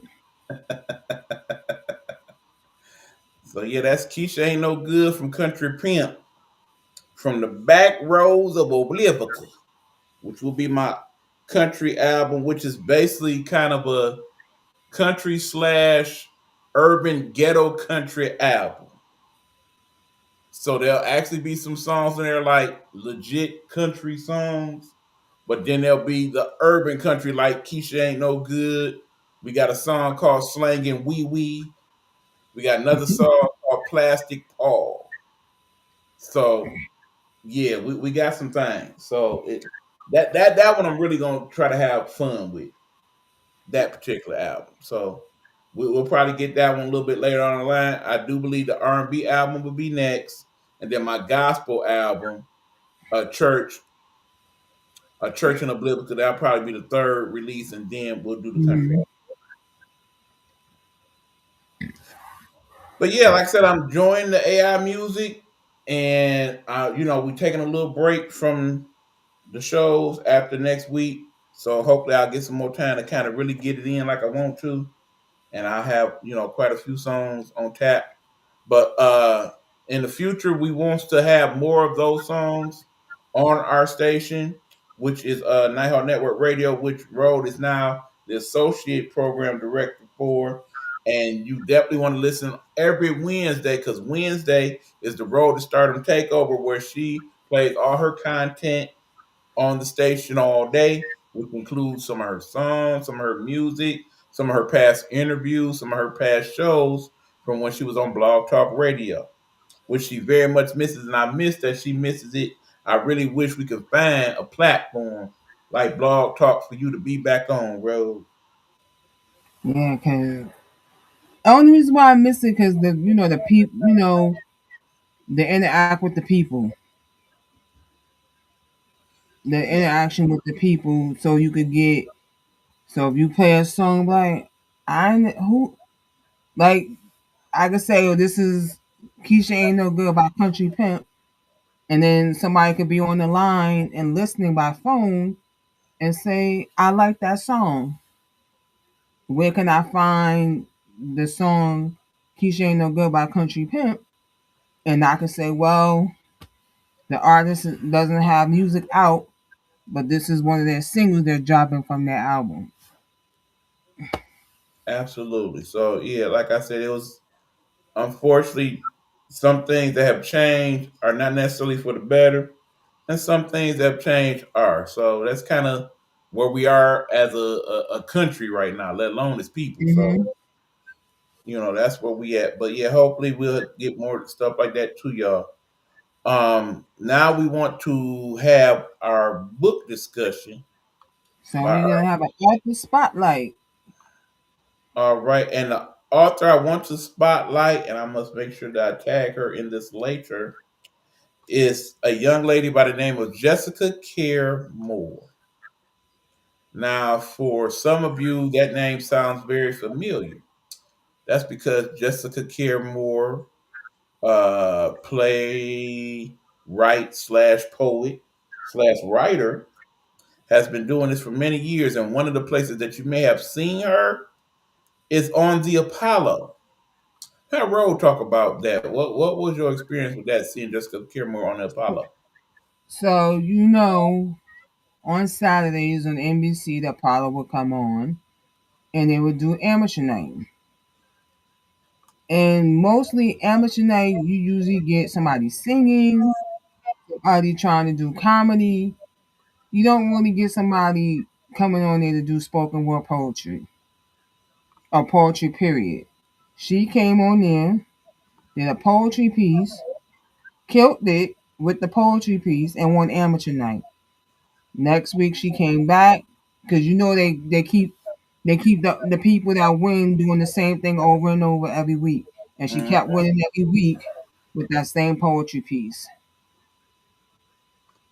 But the only thing I didn't know she was from Detroit, because usually the host would say, "Here's such and such," and or they ask them where you from. And if they did ask her where she from, I didn't hear that she said she was from Detroit. I'm thinking she from New York somewhere. Because she kind of gave you that feel, and it's a reason for that. Now, here's the thing: Asker Jessica Care is from Detroit. She's actually from a little neighborhood close to mine here in Detroit. We actually went to the same high school together, Frank Cody High School here in Detroit, Michigan. Huh? Okay, you You- back. Okay. Basically what happened was I got to know Jessica because she was the person that took over my job as the editor of the school newspaper, the Cody Times. So when I graduated, she was the person who was the next person to be the editor. So she would basically edit the paper, have her articles, of course, but also take up my tradition of putting poems in the paper. So she would have some of her poems in there. And of course, that's something that she kept on with when she went to school. I believe she went to Wayne State University here in Detroit. And then she eventually went on to do plays and also do poetry, which led to her appearance on the Apollo. Now, from that appearance, she actually started to collaborate with people and be part of their shows, like some of the opening acts. She's made some great friends in the hip hop industry. One of them Is you that see right here on her Facebook page. Yes, that is actually her with Nas. They are actually very good friends. She's also she very good also friends. did li- is it Lyric Cat? Is one of the shows that came out. It was a poetry show that came out. Yeah, Def Comedy, the Def Comedy Poetry Slam. Not that one. It Okay, was a different one. okay. She might have did that one too, but it was a different one. I can't remember the name of it, but she Hmm. did that one too as well. And people remembered her from doing the Apollo, so she got Yeah, mad love on that as well. yes. And also, like I said, I think it's actually a couple of the rap albums that you'll find some of her work on as well. But this her book that we are highlighting, which is "We Want Our Bodies Back," is one of a few of her poetry books that you can find on Amazon. Actually, I came to know this book because my very first appearance on anybody's podcast was on a podcast hosted by Niecy Daniels. Shout out to Niecy Daniels, who, of course, is better known as Niecy Gilbert, who, of course, is the lead singer of Brownstone. Also from Detroit, also somebody that I went to high school with. And she had me on. It was me, her, Jessica, and of course Big Meech, who y'all of course know from Dish Tea with Big Meech. And we all sat and had a discussion. And during that, she talked about how she was about to release this book. And I said I would definitely make sure that I bought it and let people know. So, when I first got it, I talked about it on my show, which was I Am Not, well, back then it was Get Off My Lawn, and let people know that I bought it. And, it's a lot of good poems in here, a lot of thoughtful stuff about the world. And some of her poems are kind of long soliloquies, and then you got poems simply like this one's called Amazing Grace. It simply says, some can sing, others summon ancestors at will. Aretha lives on. That is the poem. That is it. But I felt like that was a powerful message. Basically, that was her tribute to Aretha Franklin, who pretty much died right around the time she did this book of poetry. Because again, we talk about singers, and some people they can hit a few notes, and some people can sing. Then we have people like Aretha. Aretha did feel like a gift from God because it's like certain people when they sing, they can sing anything, and you just want to sit there and listen. Aretha was like that. So another great thing about Miss Jessica Care Morris right now, she is the very first person to be appointed the poet laureate of the city of Detroit. So Hmm. basically, whenever there are dedications and things of that nature, and they want someone to dedicate a poem, it is her job as Detroit Poet Laureate to come out with her poetry. And she does that. She also makes appearances on Channel 4 as she sometimes co-hosts the morning show on that show, which is called Live in the D. She's been a co-host on there a few times as well. So yeah, shout out to Jessica Care Moore, like I said, my former classmate.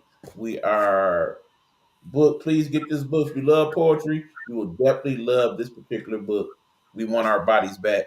And there's other books of poetry you can get from her as well.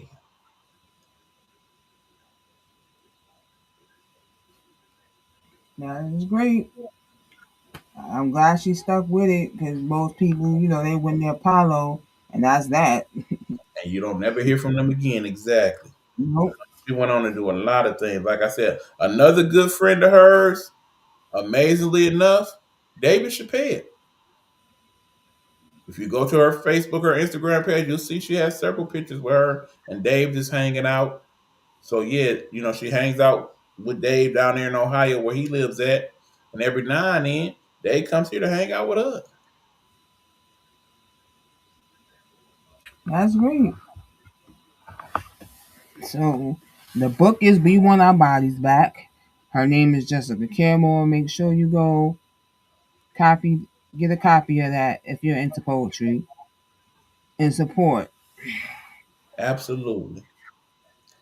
Well, okay. I must admit I have very much enjoyed being the guest, but maybe not so much. It was weird. I like talking about my music, but it was just weird how we did it. Yeah. I kind of like being behind the scenes, So the but hopefully next, I like the music at least. I hope that much. when they play it back, those who play it back, I'm sure if they like the music, they'll leave comments on your page, my page. Yeah. So the next episode is gonna be more music that I've created, maybe more of E's music that he's creative. He want to be a part, his music part of the show. Yeah, But absolutely. I definitely want to play for y'all my '60s R&B song. I'm such in love with this song that I play it over and over and over. See, I when I play a song over and over, I call it repeatable. When you hear a song and it's good that you want to hear it over and over, I call it repeatable. Not every artist has a repeatable, but this for me is when I'm gonna play both versions because there's two versions of this song, and I can't choose between which one that I want to release out to the public. Thank you, Queen. I appreciate that. And I'm sure by that time I will have created more because I want to create a '70s song. I want to create an '80s song, all in the genre of R&B.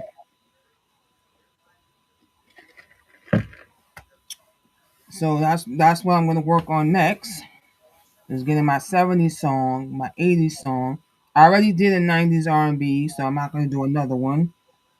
And then maybe on a future episode, I'll call it the decades and do the '60s, '70s, '80s, '90s, Okay. You kind of 2000. give me a couple ideas for the new album, so yeah, we gonna work out some things. Okay. They call it, I might go '50s because then when you think of, and I said, well, '50s R&B is technically doo-wop. Yeah, I When you would think think about it, '50s R&B is technically doo-wop. So I will do all of that and then do a future episode where I call it the decades and have all those songs played in the show and think of some more gems to drop for the artists, for those who really is serious about being artists. I know we got AI, and you said to yourself, well, with this AI, I could pretend to be an artist. You understand what I'm saying? They could use the AI, say it's them singing when it's not. But for those who are serious about it, you know, stick with it. I know it's hard because of the climate we're in right now, you know, but stick with it. Keep perfecting your voice. Make sure that you don't sound like nobody that's already out. So they're not saying you trying to sound like so and so. Come up with your own voice. Be it whatever genre you sing, if it's gospel, if it's R&B, if it's pop, if it's rock, whatever genre, stick with it. Make sure you keep your voice good because that is your instrument. You gotta remember that is your instrument.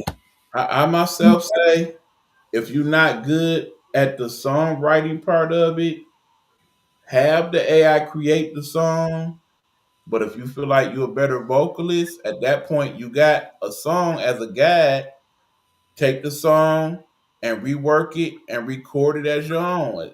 Since you didn't actually put it out on any platform or anything, you at least have that. So then if you go back and change it to fit you and then say, okay, this is my song, you know what I'm saying? You still created it in the AI space.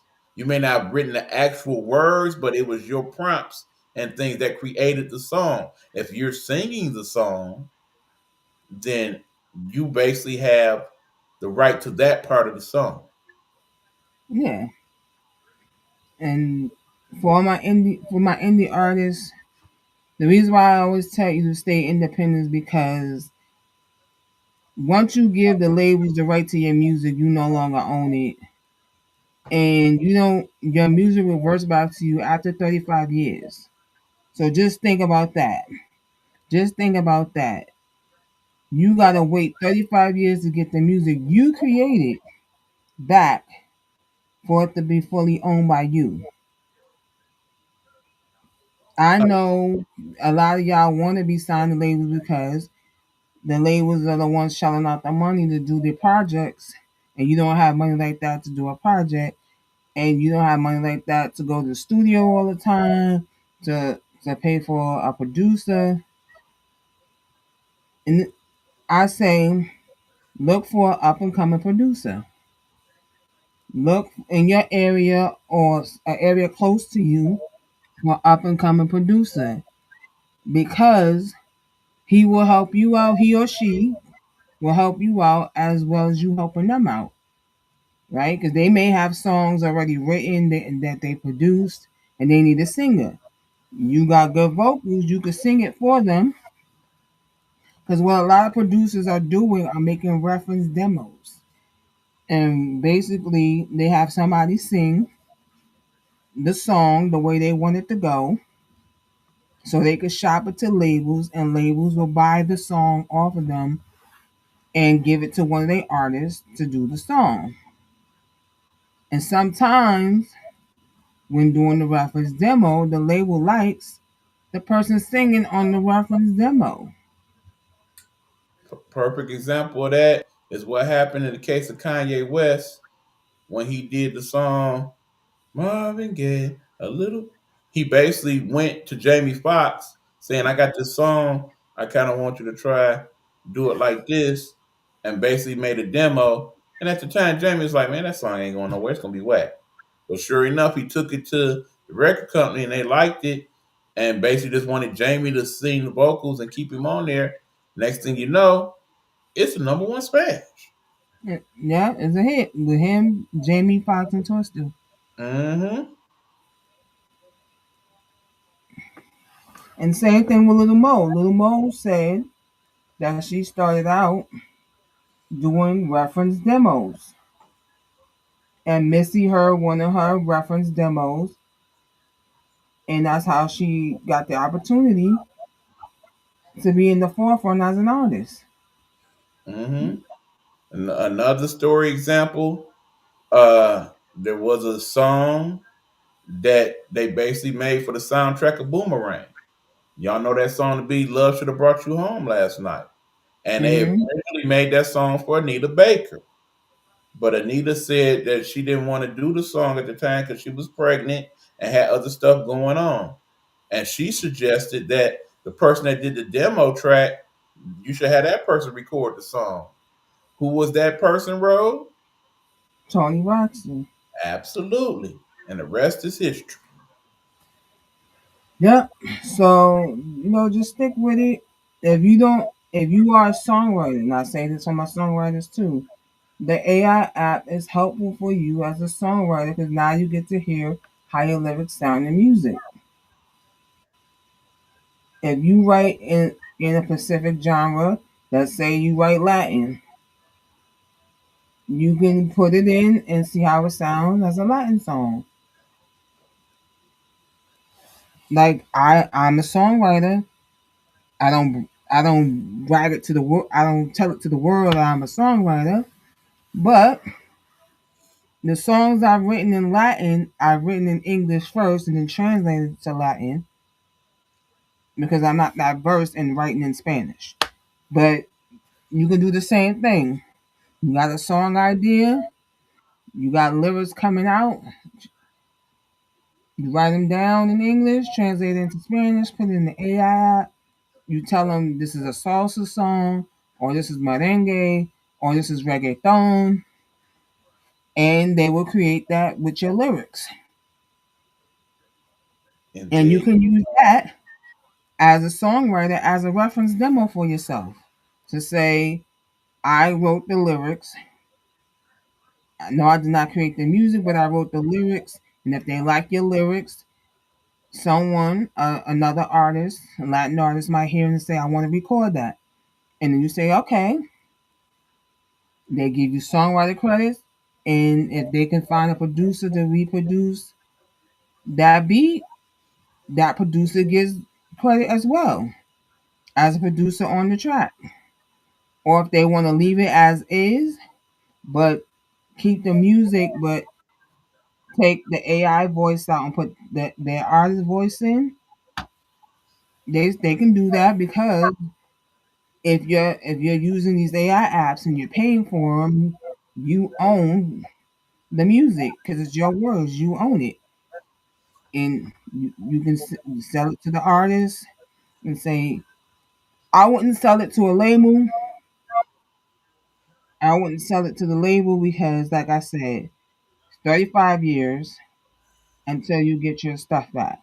So even if you was a singer songwriter and you couldn't get no break and you decided to use the AI app, and because you use the AI app you got a break, I wouldn't sell it to a label because then you waited 35 years to get your music back. and most of us don't have that 35 years to wait. Right. Okay, that being said, Ro, we should call it a show now because after sitting in the studio for several hours, nature's calling. So that is the end of the show. We'll be back next week with another great indie experience. And normally we go out on vibes, but we're gonna go out on Indigo Blue, E.Buck song Indigo Blue. We're gonna end playing Indigo Blue. I'm with that. Thanks, Ro. Appreciate you. And again, thanks for all your help in this space of AI and for the album covers and all of that. And definitely looking forward to collaborating with you in the future, my friend. Yeah, And I also wanna do let me be on the show. I wanna do a country duet. Sounds good. And we're But gonna not have with country pimp. country we're gonna have country pimp and country mistress. Oh goodness. Yeah. Yeah. Look forward to that one then, y'all. All right, here we go. Indigo Blue. Again, thanks y'all for listening. We appreciate you. We'll catch you next time. Good night.